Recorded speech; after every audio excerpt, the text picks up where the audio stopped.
Okay, welcome to another edition of Carnivore Radio. We have Chris Calandra from a long absence back in Studio B, along with Marty Kino, all in Studio B.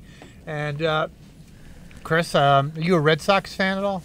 I am not a Red Sox fan, although I'm very happy they're going to the World Series. I think that's tremendous. And it would be, well, Red Sox-Dodgers, I think, would be good for MLB. Probably more than Milwaukee, I would think. Although Milwaukee's a big baseball town, I think. But Yeah, can't compete with L.A., though. Yeah, no doubt. So, yeah, it'll be interesting. I don't know what the ratings have been. I have no idea. How about you, Marty? You have? I don't know about the ratings, but if they're a West Coast game, that kills us on the East Coast. When that's true. We'll be up till 1 o'clock in the morning till the 8th inning. So yeah, because then they'll start games at like 10:30. Well, or 9. Probably 9. Yeah. So, Chris, what's on your mind since you haven't been here in a while? Oh my goodness! You know, it's tough when I'm away from the show. All the time, I'm like, I wish we could talk about that on air. Oh, that'd be great. And then when I'm not here, there's so much happens in the news that is so interesting to debate and talk about. So hopefully we have some callers today. But I was thinking maybe we could start with the midterm elections and maybe kick around what we think is going to happen in this momentous election. And I was hoping maybe we could talk about the chances that the GOP loses the Senate or maybe add some seats in the Senate, and if they are going to lose the House. So why don't we kick it off with you? What do you think? I think that the Senate is safe for the Republican Party, and I think in light especially of how the Kavanaugh hearings played out, I think the Republicans are likely to pick up 2 seats would be my guess, and they increased their majority nominally from 51 to 53. And then in the House, I'm going to bet my heart, because this is what I also hope, is that they narrowly hang on to the House and keep the majority with only 3 seats to the good. And what happens to Democratic leadership if that happens? I think if that happens, Pelosi will be out as Speaker, but Schumer probably stays in the minority leader position, although that's different than I predicted a few months back when I thought both of them would go. But the Democrats seem pretty united. I still think Pelosi probably, if they don't take the House, will be replaced. And Marty, what do you think happens? I think they become even more irrelevant, even in their own party, because they really No. Who wins? I think that the Senate race is going to be really close, because I'm keeping a close eye on the one in Texas, because even the people in Texas are pushing back on Cruz. No, actually, Cruz is expanding his lead. Is he? Oh, yeah. I thought that. But what did O'Rourke raised what? Something like $9 billion or some obscene amount of money. I don't know what. Yeah, he also was good at hiding who he was, but over the last couple of debates, it came out. Yeah, so Cruz is like a 9-point lead now. You think? Yes. But that is a key state. I mean, if Cruz should fall, though, that would be troublesome. But I don't think it's going to happen. I think, and there's also a chance of Scott picking up Nelson. On Florida. Yeah. in Florida. McCaskill, she's in trouble, and then Heitkamp is in trouble. In South Dakota. Yes. So, I think they pick up at least 2 seats. So, Marty, what do you think happens in Congress? Well, if those things come to fruition, I think the Democrats just lose, all of their mojo. I think they're throwing all their eggs in this midterm election basket. What happens to Congress? What happens to Congress? It becomes more conservative, and the Trump agenda tends to... Hold on, you're not listening. What happens to Congress? Do you think the GOP still holds on to the Congress? Yeah, I mean, that's what you guys just said. Well, so we said, who cares? Well, that's what I agree. That although I believe that the fact that there are so many women candidates in some of these swing states, that I'm hoping this blue wave is kind of a pink wave. I don't know whether we're going to pick up enough seats to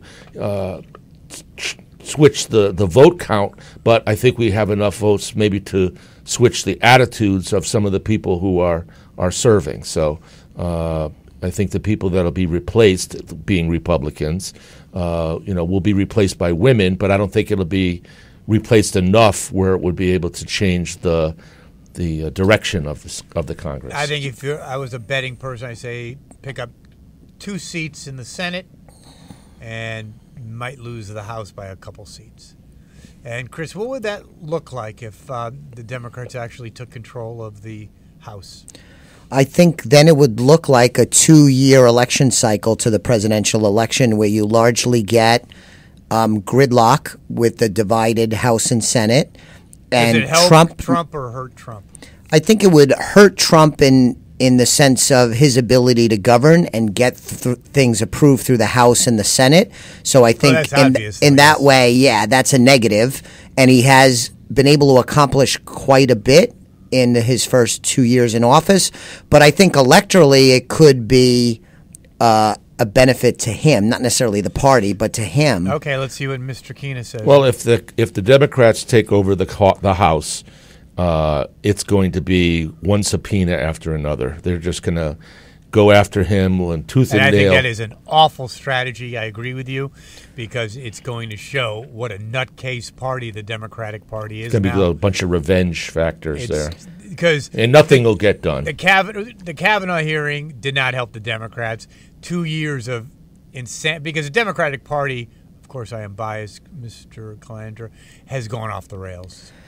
It seems to, and for a Republican, Donald Trump, because of his many negative attributes, actually withstands that stuff much better because he's kind of a jerk to begin with. Can I switch gears slightly? I wanted to ask you, because I think, Jeff, one of the things that might become a big election issue is this migrant train. You have all these people in South America that are making their way north. And how are they getting here? I'm not sure, but there's about Marty. But who's funding it? Who's funding it? It just happened spontaneously to 2,000. No, it's been going on for a decade. This happens to be the next wave. I've read that there's 4,000, but now that, and it has been going on in a decade. I think though what will play out though is that funded right before the election. It's funded, but it's getting media. It's getting media attention. I know that. Yeah. So now both sides are going to try and use this to advance their. I would agree with that. So who's going to get the better of that? Depends how it plays out. If there's let's say children separated from their mothers, which the press will be gunning for, could hurt Trump with women. Probably would hurt Trump with women.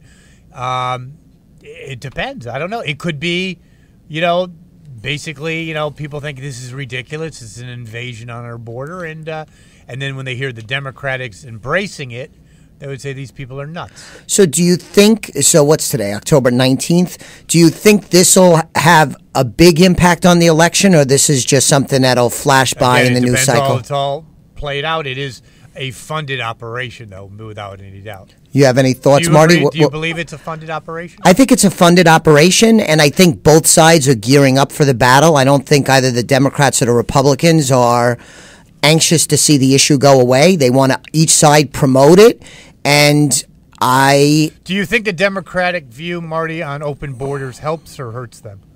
I think it hurts them a little bit at this point because there's been so much shown on TV that the violence that's coming in, but the separation of the families, I think, has really been the Achilles heel on the entire process. So the fact that we've taken these kids and now we don't even know who they're connected to, the parents have been deported.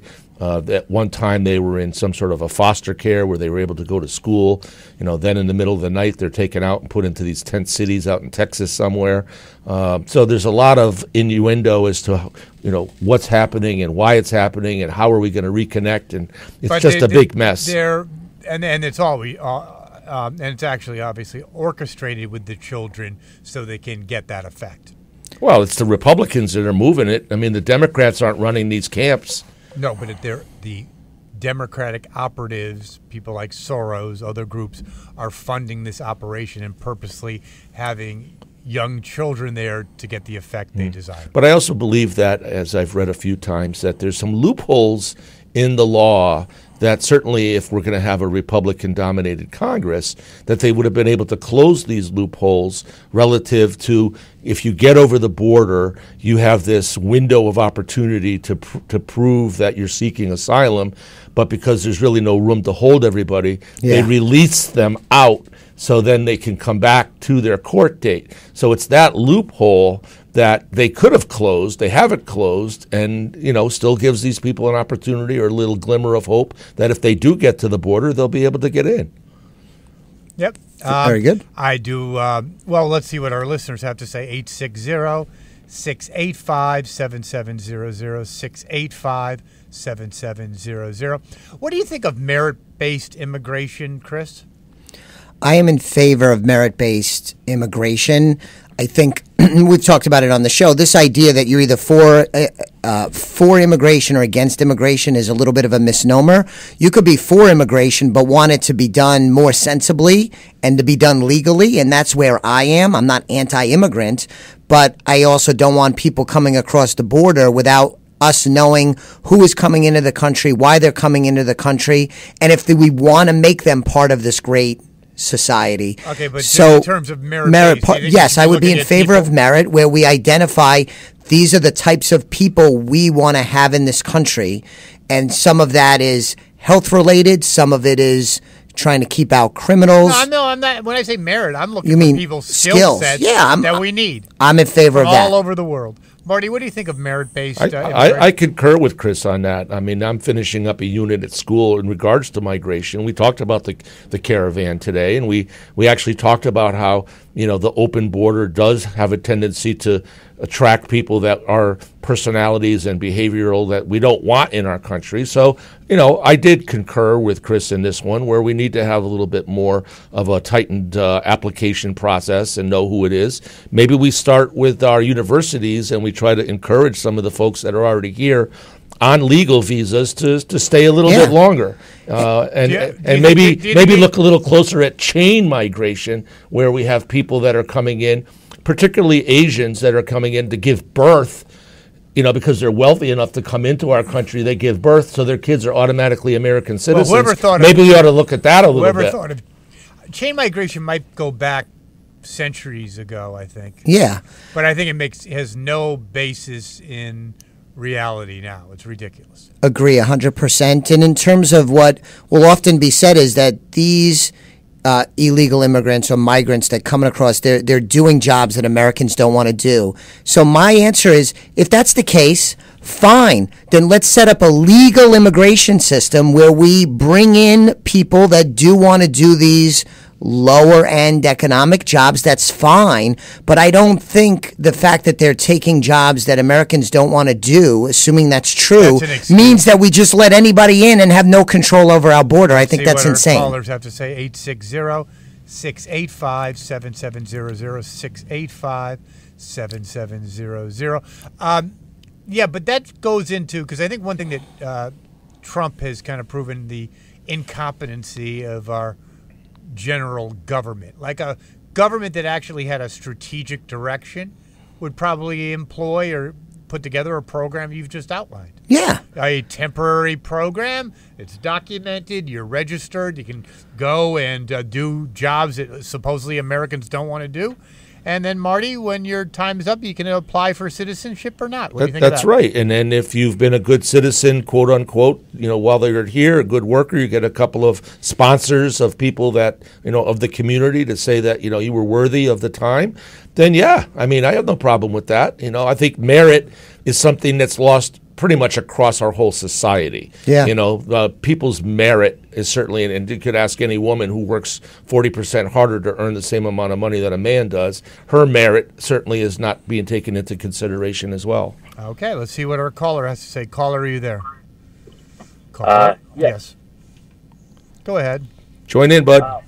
Yeah, I was calling really because as I look at these elections coming up and the people that are spouting off opinions, whether it's about Trump or, it's in favor of the so-called social democrats. What I'm finding is on both sides, most people really don't know why they're voting the way they are. If you ask them, well, what's the issue? What is it you like about Trump? what do you see as accomplishments as being, or what is it you don't like, or what is it, same thing on the social democrat side. I'm finding, particularly with younger people, but really it's across the board, people don't really know what their opinions are. They just sort of go with emotion. I think that's true. I think we see it in some of the protests, the Antifa and stuff. When you really try to ask them what they're angry about, they really have no concrete reason. It just. And I was with friends over the last weekend, and they're, I just say they're haters. They if you bring up Trump, they just start. And I said, well, what is it about Trump other than his personality? I mean, there's certain things about him that, I understand why people might not like him, but as president, in terms of what he's accomplishing, what he's trying to accomplish, what is it you disagree with? And they don't know. Well, that thing fascinates me, caller, because okay, you might not like him as a person, that's fine, but in terms of accomplishments, record, maybe you might disagree with, but to be freaked out is a little extreme. I mean, you got basically the best economy ever.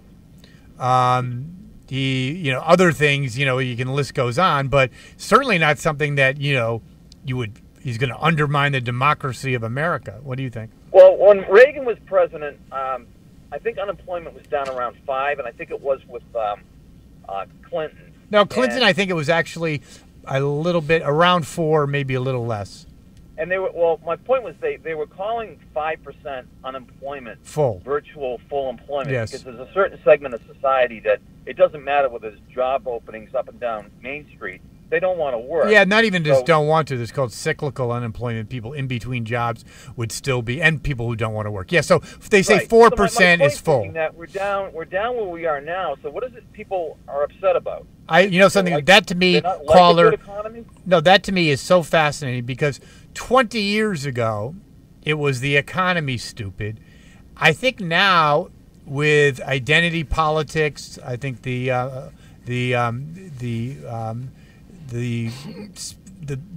after effects and the effect overall of the Obama legacy, I think identity politics might be maybe a bigger factor than the economy, which makes no sense because you can't cash a paycheck with identity politics. But I think the left has done a fantastic job. In normal times, people would be amazed that basically I've heard from several people that basically anyone with a halfway decent skill set, if you want a job, you can have a job.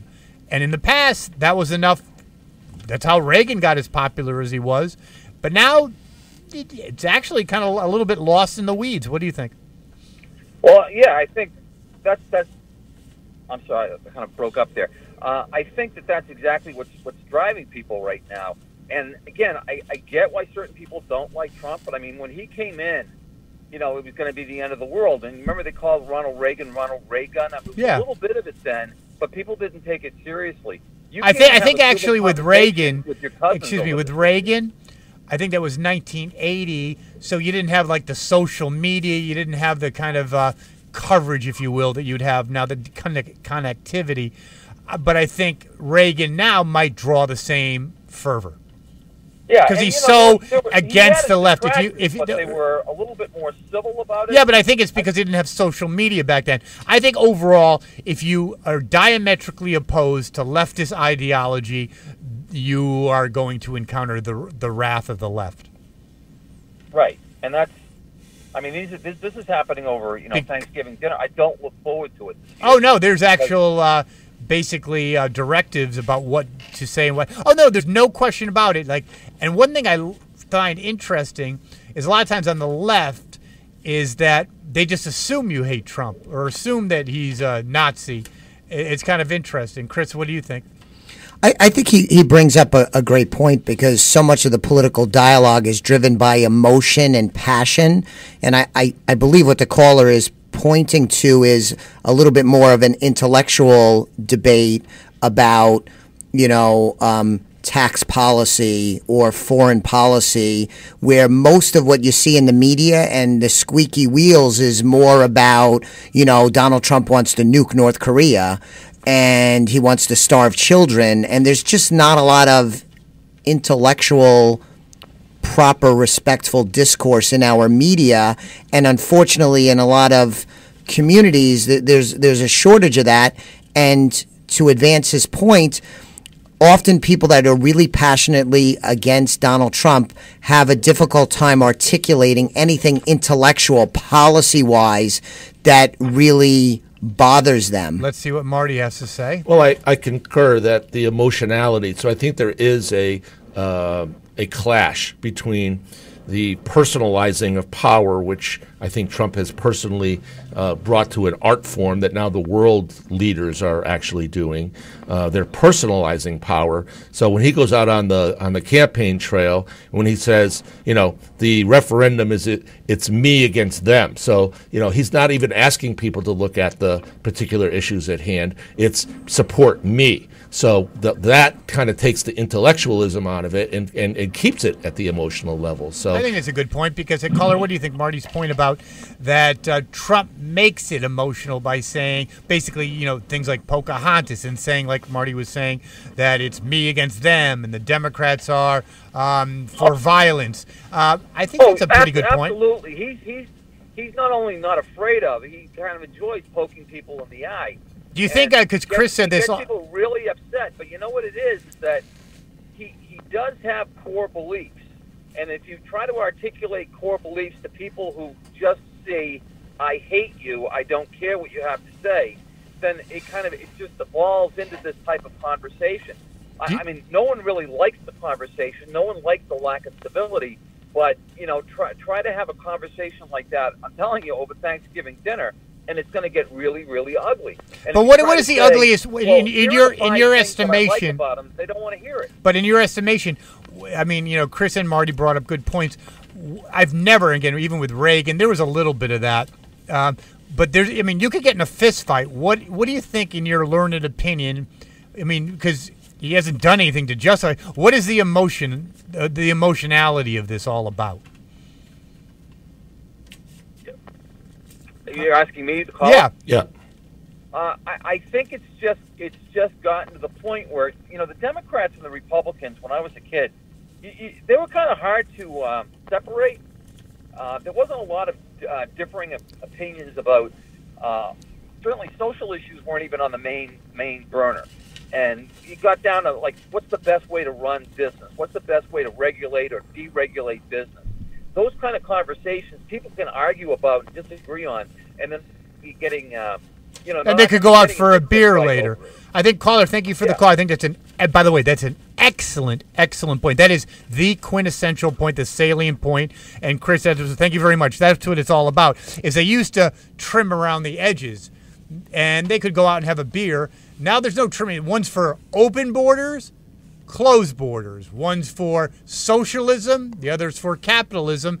And I think with gerrymandering and other factors, there's no real incentive to get along. I think it went from, let's say, gentlemanly disagreements to they actually hate each other. Absolutely. There's no beer. No, there's no meeting at the White House after and having a glass of scotch. And it's like Tip O'Neill, Ronald Reagan. Right. Diametrically opposed. But again, I think the caller is really, really, really, really correct. Is Tip O'Neill, they were both feeding from the kind of same, they were nibbling around the edges. They didn't, Tip O'Neill wasn't freaking out and calling Reagan a Nazi for his tax cuts. They were like, this is, he talked about putting things on your credit card, so on as well. Tip O'Neill did, and he might have had some good points about that. But they went out for a beer. I think Chuck Schumer and Donald Trump hate each other, Chris. No, they hate each other. Seems like it. I bet when they were in New York, they probably got along and palled around. They despise each other. Mm-hmm. Yes. And Chuck Schumer will do anything, even if it's not in the country's best interest, to take out Donald Trump. And Donald Trump would do the same thing, vice versa. Isn't that how it is, Marty? It is. Is that really good for the country? It's not. It's actually a national security problem, because if we can't work together, at least on some of the more salient issues rather than more of the partisan issues, I don't know where the hell we're going. We have another caller coming in. We have another caller, but let's just talk about that first caller. One of the things I love about doing the show, Marty, is that we have great callers. generally. Sometimes passions erupt and we could get a little volatile, but for the most part, we have good, constructive conversations, whether the callers agree or disagree with us, and it's a welcome part of my afternoon. We got a caller. Speaking of that, caller, you were talking about the debate. Which debate were you talking about? I think it was the one that happened on Wednesday. Which one? The gubernatorial debate? The gubernatorial one. You know something? I can't watch it because I'm going to throw up because Ned Lamont's going to win. I have to shoot myself. Can you believe we're going to get another 4 years of an 8-year disaster with the basically the worst governor ever? Oh my gosh! Can you believe? How dumb is Connecticut? D-U-M-B, dumb, that you're going to double down on Dano P. Malloy, the Mensa candidate of all governors. It's so discouraging. It is amazing. And you know what? Ned Lamont, he knows how to do it because, you know something? Even a broken clock is right twice a day. Yeah. And I am right on this one today because I said that years ago, Reagan, even Clinton, it was the economy, stupid. Now it's identity politics are almost equal with basically, food table concerns, that is, your livelihood. And I think Ned Lamont knows how to play. You look at his website, it's something about guaranteeing equal pay for. How are you going to guarantee equal pay? And all this stuff is basically discouraging even more businesses, if that's possible, to ever locate into Canada. They don't want more regulation, they want less. So we're going to double down. And the other thing that bothers me is that leave it to the Democratic Republican Party to nominate the only person that could lose to Ned Lamont. Thank you very much. Great job, right? My gosh. My God. Can you actually You're going to drive this poor woman a drink. Well, right now we're having cocktails. It's so bad in the studio. I feel the same way. I'm hoping that, because it's been really quiet. People are not really talking about the gubernatorial election. They're talking about the election and how crucial it is, nationally. But I haven't really heard many people in Connecticut talking about their opinions as to... I don't know how a sane person could say, the 8 years of Dano P. Malloy, we're looking, pretty good because, something, I want greener pastures, so I want more businesses to leave. And Dano Malloy did a great job in having companies leave, so let's double down. I don't get how anyone could vote for Ned Lamont, but he's unfortunately going to win. I think so. And I think that, everyone, it's all, like William Tong, it's Trump, Trump, Trump, Trump, and that's all people are hearing. And, we are a blue state here. Well, do you know why? Because most of the red people who are red Republicans are leaving. The blues are staying, and it's going to get bluer and bluer, and we're going to get bluer in terms of starving of oxygen. Yes. Before I let you go, you're talking nationally. What do you think of the midterms?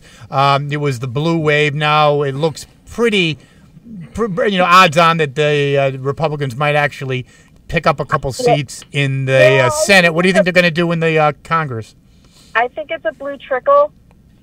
I think that's a good one. I think actually you're right. I think if I was going to bet, they pick up a couple seats in the Senate, and the Democrats may tip the balance.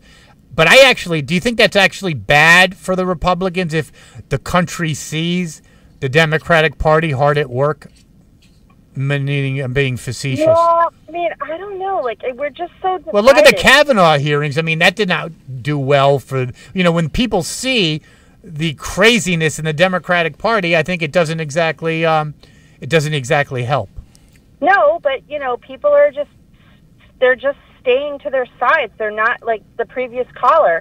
You can't even say to a person on the far left, hey, some Republican ideas are actually pretty good, or, what don't you like about this particular person? But here is here's the system, here's the problem, here's what's being fixed, what's not being fixed. They don't even want to hear that. They're just saying, I think it's all based, I think Marty and Chris said it's all based on emotion, and it doesn't go well as we close out. Thank you for the call. I think it doesn't bode well for governance, but we thank you for the call. All right, thanks so much. Thank you very much. She brings up a good point, Chris. I know you predicted it. And by the way, with two great callers, we invite other callers to join in, 860 685-7700, 685-7700, 685-7700. You're listening to Carnivore Radio on WESU 88.1 FM in Middletown. The views of Carnivore Radio are not the views of WESU or Wesleyan University. And again, before the board gets filled, it's all clear now, and you can join the conversation at 860-685-7700, 685-7700. So, Chris, you predicted it, but still, who cares? Meaning, yeah. I mean, you did it. I right, don't right. take anything away from it. How dumb do you have to be to double down on Dan O.P. Malloy? Please explain that to me. I think so, but Ned Lamont is running a smart campaign, which Stefanowski is not. Stefanowski, I will vote for the man, but he's completely lacks imagination. He's not even trying to control the news cycles. Here's an idea. Now listen, I am not involved in politics at all. I never ran a campaign. I never ran for office. But you know what? There's so many people moving out of Connecticut. Why doesn't he go and do a press conference in front of a house, from Avon, with somebody moving out of the state and say, we're losing a good citizen here? Something that really intrigues me, Chris, because you're absolutely correct, is you kind of grow up sometimes and you think, someone, let's say the campaign chairperson for Stefanowski has got to be smart, right? I mean, you just assume that. Yeah. But what you just articulated would be something that would get, yeah. Hello. Yep. Hello. Follow around all the moving vans that are going out of the state. Mass Mutual, they have an office right off 91. Those folks are moving to Massachusetts. Do a press conference in front of there. Do a press conference and interview people that are moving out of the state. Why are you moving out of the state? It's too expensive for me to live here, so I'm leaving. Or go to a moving company. Yeah. And say, and you go, business. How's business? Business kind of sucks. You'd say, why? Well, no one's moving in, so I've lost that business. Yeah. But my God, I've made up for it moving out. If people weren't moving out, I'd be bankrupt. He has not done anything. I don't think there's one time where he actually drove a news cycle in Connecticut by doing something that garnered attention, good or bad. He's just no frills, boring candidate, vanilla, and you can't win in Connecticut that way. He's like vanilla on vanilla. It's awful. 860-685-7700, 685-7700. You know what? I'm not going to blame him on that. You know who I'm going to blame? Who? I'm going to blame the Republican Party of Connecticut for how many times have When are we going to get Keith Richards? Hold on. Yeah. When are we going to get Keith Richards to take the helm of the Republic? Well, when are we going to have Jeff Sherman take the helm? There you go. No, but Keith Richards would be so just have what a are you party. talking about, Keith Richards, the musician? Yeah, it would be better than the current leadership of the Republican Party. For the last 8 years, last 12 years, like we've had them on the show. They got nothing. They got nothing. It's like they got the bartender running for Senate. Okay, so I'll have a double shot of vodka. Thank you very much. Well, that'd be right up Keith's alley. There you go. And then you nominate, or you don't know, you couldn't get it together to have someone and then you had a good point. Now he's in the Trump administration, but the head of whatever, Larry Kudlow. Yeah, but you know, no, he wasn't even thinking that way. No, he actually said, Chris. He said, "Oh no, not Larry. We have the bartender." Yeah. Oh my God. It is, and what amazes me is that Donald Trump, I think, provided people like Stefanowski with a blueprint, because one of the reasons why he's successful is he does drive the news cycle. Sometimes it's bad news, sometimes it's good news, sometimes it's a gaffe, but he drives the news cycle. And if you want to change minds and you want to run an upstart campaign, you have to do that. Stefanowski's basically laying down. I saw okay, first of all, his camp. Marty, and Chris, you're absolutely correct. 860-685-7700, 685-7700. Is everyone out there kind of psyched for 4 more years of Dan O.P. Malloy? I can't wait. Chris has a good point, because from a marketing perspective, Marty, yep, total lack of him. His commercials are like, I don't even remember them. They're awful. Well, Ned Lamont. Yeah. The catches are right. I don't believe it what he says, but they're good. Stefanowski's like awful. Yeah, well, he's tried to personalize it a little bit with the introduction of his girls. That's a good. I agree with that. That is a good. But he hasn't have the tsunami of information like a Trump would do, where he's not tweeting out stuff.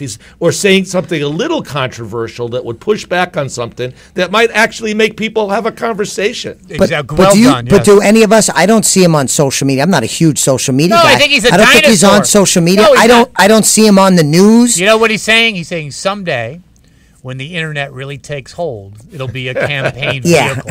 Jesus. So enough of Connecticut. No one cares. I'll give one more shot. No one cares, right? You're good. Everyone's good with another 4 years of Dan O.P. Malloy. And by the way, I'm correct. Again, the broken clock is once again correct that we'll get bluer and bluer because Republicans will get bluer and bluer. You're going to see more businesses shy away and or leave from Connecticut. And I think a lot of citizens are going to decide this is not the place they want to be, and they're going to leave. And like you said to the caller, the predominant number of those folks are going to be more Republican voters. It's going to make it even harder. And the other thing about it is we're funding higher education, talking colleges, right? I mean, UConn, the Connecticut school system. We're actually funding young people to leave. No, think about it. Because if you invest, Marty, in your school system, but they're coming back, you're getting a return on it. There's no return on investment when I got out of college, early 80s, it was like, you want to stay in Connecticut. I know that sounds crazy, Chris, but you wanted to stay in Connecticut. Your daughter is in Pennsylvania, Philadelphia. Yes.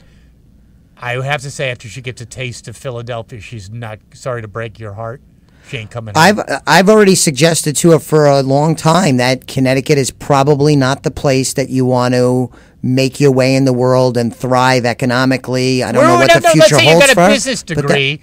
Okay, let's just say. Yeah. And, you're a young person. What do you want? You want leading-edge technology. You want social media. Connecticut, you can have a job at the Aetna, the Travelers, no more Mass Mutual, and like a ball bearing company. That's excellent. Yeah. That's good. If it is the insurance company, it's a department rather than the entire company. But not only is it the young people that we're losing the retirees. So families on either end of the spectrum are becoming separated over an economic policy that could certainly be fixed. And if you think about it, I think in the paper this morning they were talking about how Amazon is ultimately going to make their decision as to where they're going to put this distribution area. Yeah. I think they're looking at Arlington, Virginia at this point.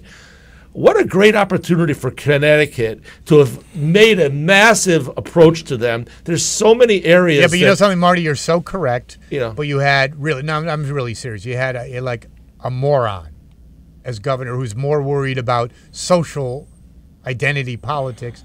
That would be really bad. And spending money on crazy crap. Okay, Jackson Labs, all this. Probably $1 billion, literally diverting water from the reservoir for like 250 jobs. Okay, yeah, that makes sense. Versus, like you said, just roll the dice.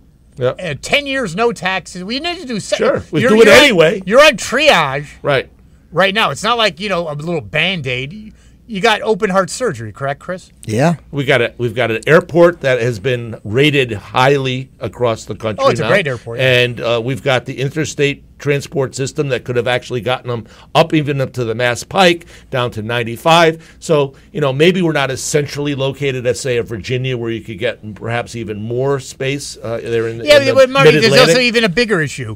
When we were growing up, and maybe even when Chris was growing up, the big thing, I remember when I was a kid, it was like, Connecticut's a little more expensive, but we have the best workforce, that's BS. Yeah. I mean, Virginia, there's just as Chris, those days are completely over. Completely there's nothing gone. Special about hold on, there's nothing special about Connecticut education. We don't really have a good value proposition, to use the business term. And to Marty's point is, I don't know if Amazon ever would have picked Connecticut, but I think that 15, 20 years ago, we would have been a more attractive option. That is well done. We don't even really have a ticket to get into the game and get into the batter's box. Right. And to your point, Jeff, I moved to Connecticut. My family moved to Connecticut because my father worked for Union Carbide, who in the 1980s Danbury. moved their headquarters to Connecticut. They moved their whole workforce to Connecticut because it was in the best interest of the company, and they thought for their employees, and they did that. That does not happen anymore, and I don't see that happening anytime soon. I couldn't really where a imagine. major 1,000 company decides to move Connecticut. And, you look at Hartford. When I was like a kid, junior high school, whatever, it was like we used to look at like this, the growing skyline of Hartford. Mm-hmm. You know something? The skyline hasn't changed, besides that stupid condominium high-rise, which, well, you might the jump. one by the XL Center there? Yeah, you might actually jump off it if you actually bought something there.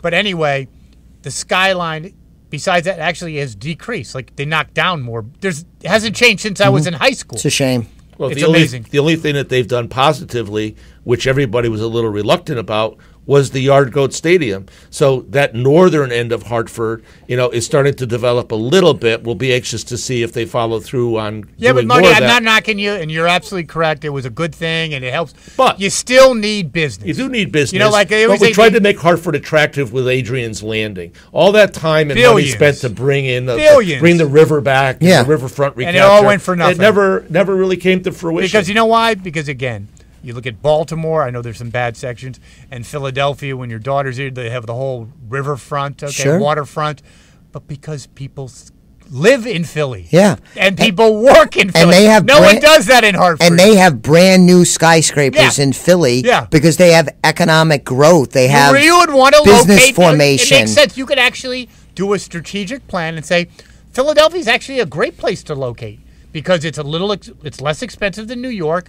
You have an amazing, not like Connecticut we used to have. You actually have a great talent pool with all the universities and a great place to do business. But anyway, changing gears, we've talked about Connecticut. We still hold that on the table for our callers, 860-685-7700. 685-7700. Is it too early to play the funeral march? You're in the funeral business, Marty. Your family is. Do you think that they have one big funeral home maybe for Connecticut, or is it too early for that? I think it might be a little bit I early. think it is on They're life making support. pre-arrangements, though. Pre-arrangements, yeah, they're printing everything. Now, winners and losers for the Kavanaugh here, I thought it was funny. I think Richard Blumenthal, Deneen Dick, Chris, you were here, he actually lost on that. How does he lose on that, though? Oh, God, Chris, I'm surprised. He got a lot of airtime. He Him and lost Murphy, they because both. holier than thou liberal forgot what he said 10 years ago, and he had a Latin quote about once a liar, always a liar. Guess what, Richard? You're a liar. And an unscrupulous liar because you're talking about vets, people that actually put their butts on the line. I thought he was a big loser. He came out as part of the charade, too. Because the thing about Richard Blumenthal, even though he's a radical socialist, he can portray himself as this erudite thinking, well-measured person. But he got lost. He got swept up in the charade like the rest of the whack jobs. But what did he lose? He's still going to win. No, prestige. Right. You think he lost Yes, he prestige? did, You yeah. think he's less National thought of yes, nationally, yes, at least? yes. Okay. Yeah, that's all. No, he's going to win. Well, he might face the bartender again. Yeah, so well, that'd be a 50-50 shot. Anyway, so let's talk about other losers. Elizabeth Warren, big loser. We'll throw it out to Marty first.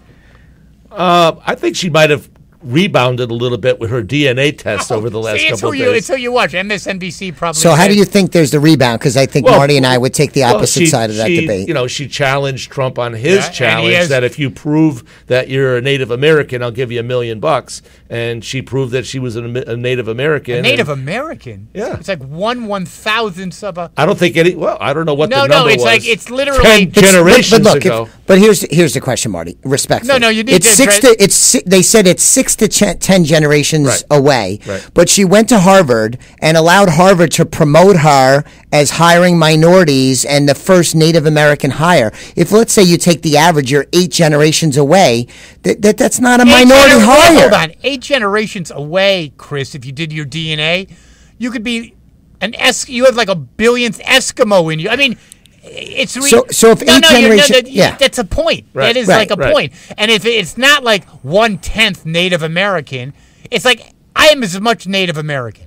Right. Everyone is. Me too. Every person there on this. Have either of you guys done your DNA test? Because No. I have not, No. like 23andMe or something. So that I think I don't think she proved it, because if Even it's the that far Democrats- back, if it's that far back, and you're No, promoting Chris, it's not yourself even- or it's having not- your employer promoting you as a minority hire, I think But Chris, that's it's not utterly just- wrong. It's not just how far back; it's the percentage. Correct. There's the percentage. Basically, if a mosquito bit her that bit a Native American first, that's how much blood she has Okay. of a Native American. And blood. being Harvard, So, like, I think zero. Harvard is also one of embarrassed. those areas where we put them on a pedestal that they need to be knocked down a little bit, because now they're facing charges for they got a their big lawsuit. admissions issues and things. Oh, like and then that. where does it stop? She opened up a can of worms, because I'll do my DNA, and I might have the same amount of African American blood. Yeah. No, right? Sure. Yes, but with We're all Warren, African. I think different than you, Marty, Yeah, is that you're she right. won't even run. She won't even run for president. This No, was it's so over. bad for her that she won't even run so? for the Democratic Oh, president Marty, in 2020. It's bad. I mean, I know MSNBC said it was amazing and she beat Trump. No, even Democratic operatives said basically it's embarrassing. There really is no Democratic candidate right now. Cory Booker is gone. Cory Booker's bad. He's a clown. You know, she's certainly not going to be I able think to actually, generate I think anything. You know, Governor Cuomo is the Probably only at this real. point. You know, he even though he's a left winger, he can fake it. Yes, he can. yeah, he's. Even though with his America was I never think great. I mentioned that a couple weeks ago. That didn't help, but he can pull it off. Cory Booker's a clown. He bankrupted Newark. He's a whack job. What's the expression, Marty? That history doesn't repeat, but it rhymes. Is that the expression? I think that the next presidential candidate is going to be a governor from a small and mid-sized state that we're not aware of now, which is how the Democratic Party turned themselves around after the Reagan era when they found Bill Clinton. I think the Democrats will do that again. But wait, it wasn't in the atmosphere of psychopathism, which I just made up. How about another way to hold on? No, because Clinton came in and you had a relatively moderate Democratic. Yeah. I mean, I think they spit out their young now. If you're not, lockstep with Chairman Mao, you're finished in that party. Mm-hmm. It does not look likely So you're now. not That's gonna why have, it's a like- bold choice. I agree. You're not going to have like Billy Bob from, Indiana. That ain't going to happen. As it stands now, that seems very, You might very have unlikely. Cortez. But I think if the election goes the way that I think and hope it does, and the Republicans retain both houses, the Democratic Party is going to They'll do not so double shit. down, and they're going to go find someone else. I agree with that, Chris. You're a great point. If they win, even hold on to some victory like the House, then they'll go upon their path to destruction. If they lose the House and Senate, then there's going to have to be a come to Jesus moment. But Marty is right, though. You look at Kamala Harris, Booker, Elizabeth They're Warren, lightweights. Michael Avenatti. You start to look at these names going around. It's hard to envision them having the chops to put be up with president. Trump. No, and They get eaten up. No, speaking of presidential candidates, How about Kasich? God, he's famous. If he switches parties, no, it's not bad. That's more likely to me than Elizabeth That's actually Warren. good thinking. Yes, Kasich switches parties and has this big Sermon on the Mount. I've been a Republican for 60 years, and and tries to bring back the party versus the personalization. I like that. That's good. Now, speaking of presidential okay. candidates, 2 seconds on that one. well, I think